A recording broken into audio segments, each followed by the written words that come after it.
Adduse ekikumi.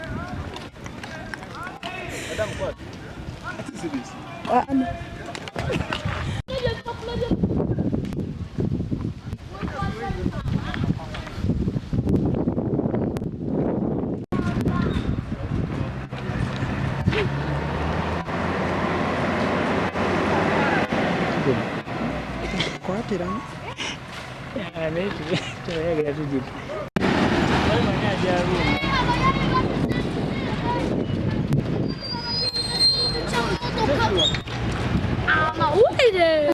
Now where did we find them? First, we can't bring people here. We just come to cover a story.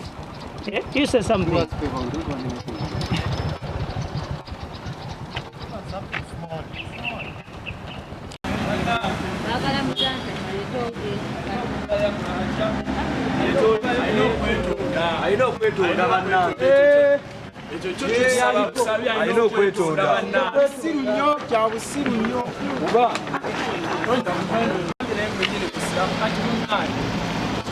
Tuze mbulungi si mugubi tetuzemenya mateeka sikuba mayinja kukola ki naye twagala akole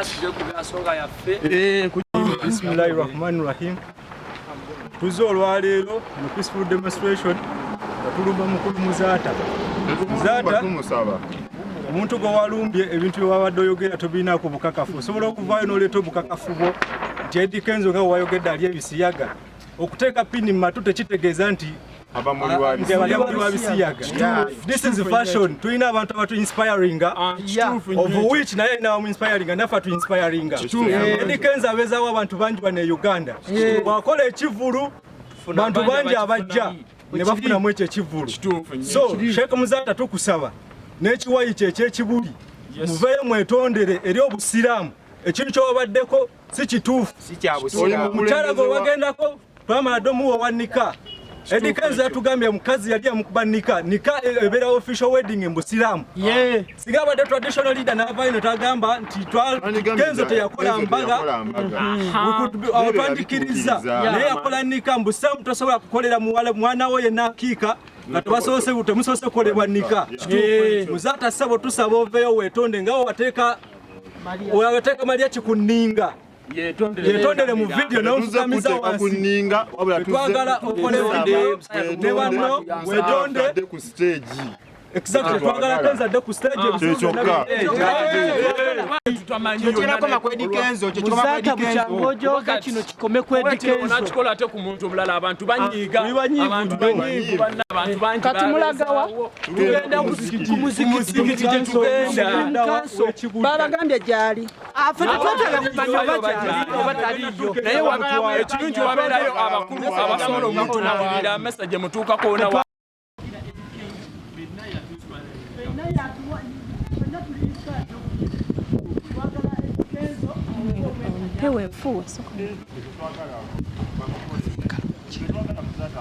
omuntu awase maama we nze sisuubira nti mubakyala Muzaata balina mulimu maama we tekiriyo tosobola kuwasa maama wo tekisoboka ate n'ekirala Muzaata tasobola yimirira mu maaso ga kamera nga bamutuziza ne Kenzo omusajja yakugambye yakola nika official wedding mbusiraamu kitegeeza gwe n'ebintu by'oliko sente n'okuwapirawo byonna bikututa omwoyo bitaliimu makulu sebo Muzaata olina okuvayo weetonde oba wapirawo tekugenda kukoza nsobi okutywa omuceere okugakoza nsobi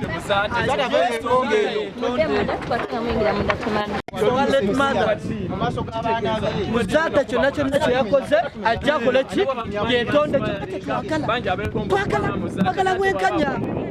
twagala bwenkanya bajja yayogedde tuyinza kwogera bigambo ebyo weebityo bannange ffe tetulumye muntu tetukutataganyiza ku mirimu gyo tuzze tuusa nsonga yaffe tetuzze kulwana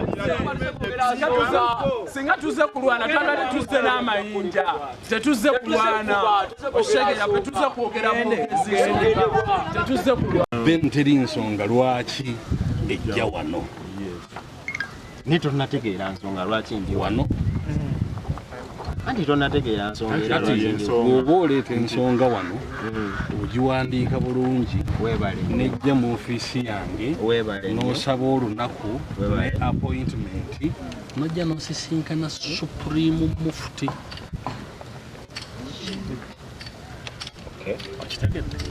Egyo gy'emitendera emiki emituufu. Kati batuwadde akazindaalo tusobola okwogera.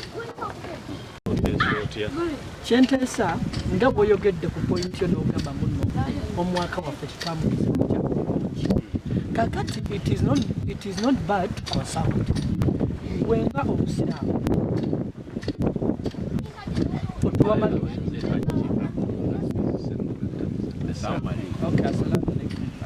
era Haji Abdul Aziz Senogata Mzadesaalu okolangani nkola mu ofiisi ya Supreme Mufti.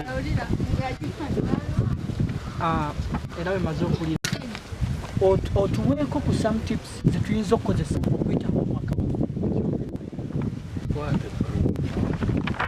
yasobye yali muntu musiraamu maaso gano tuyimiridde ne mukadde waffe Alhaji. Nawe oli musiraamu? Nange ndi musiraamu. You just trespassed. Kati nange bankwate bansibe bwekityo bwe kibeera. No, tonize kumalayo.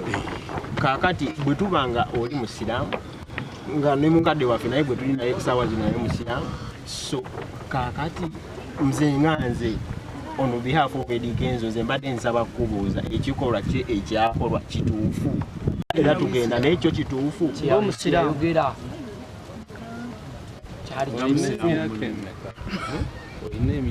emyaka nina 24. Kikolwa ki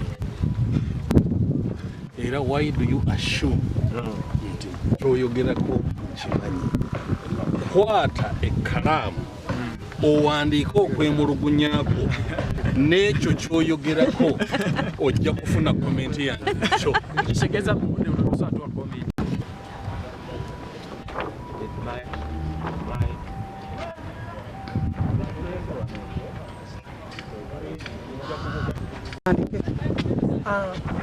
Nga wetuze waneeno ku Kibuli ne batugamba Muzaata si bwe tulina omusanga era still tetunnakola ki tetunnapowa ng'Abayisiraamu abatuufu. Kye twagala bwenkanya nga Muzaata we yava eri n'agamba MC Mariachi yeetondere eri Obuyisiraamu era naffe kye twagala yeetondere Eddie Kenzo nga tumulaba meaning tuba twagala vidiyo wabula Muzaata waatavaayo ne yeetondera Eddie Kenzo tetugenda kustopinga bino.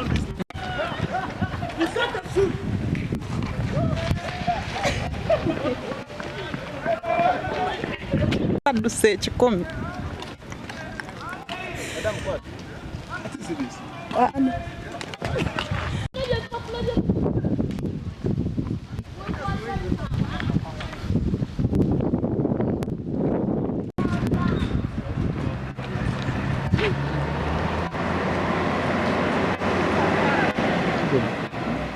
Kwatiramu.